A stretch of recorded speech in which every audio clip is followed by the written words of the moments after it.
পাহাড়ি ঢলে বিপর্যস্ত উত্তরকাশীর গুরুত্বপূর্ণ পর্যটন কেন্দ্র ধরালী গ্রাম। ক্ষীরগঙ্গা নদী থেকে নেমে আসা ঢল পুরো গ্রামকে মুহূর্তে মৃত্যু উপত্যকায় পরিণত করে। হতাহত হয়েছেন বেশ কয়েকজন। ভারতের উত্তরাখণ্ডে কয়েকদিন ধরেই ভারী বৃষ্টিপাত অব্যাহত আছে। মঙ্গলবার হর্ষিল উপত্যকায় রেকর্ড বৃষ্টি হয়। 12,600 ফুট উচ্চতা থেকে ধেয়ে আসে পাথর ও কাদার স্রোত। মাত্র 30 সেকেন্ডের মধ্যে ঘন্টায় 43 কিলোমিটার গতিতে আছড়ে পড়ে ধরালী গ্রামে। নিমেষেই গুড়িয়ে যায় ঘরবাড়ি, হোটেল আর রিসর্ট।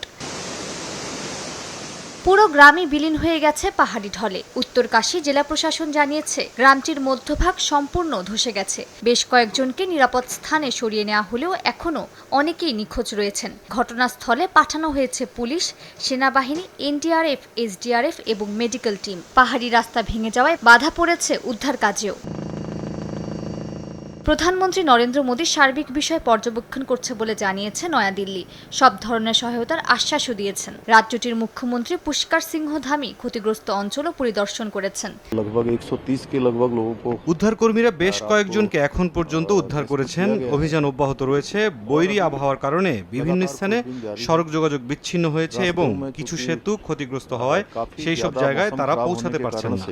অনেক স্থানों पर मार्गों का जो संपर्क है वो कट गया है। মালিহা সুহরওয়ার্দী, সময় সংবাদ। क्षतिग्रस्त हो गए हैं, उसके कारण से वहां पर पहुंचना भी मुश्किल हो रहा है।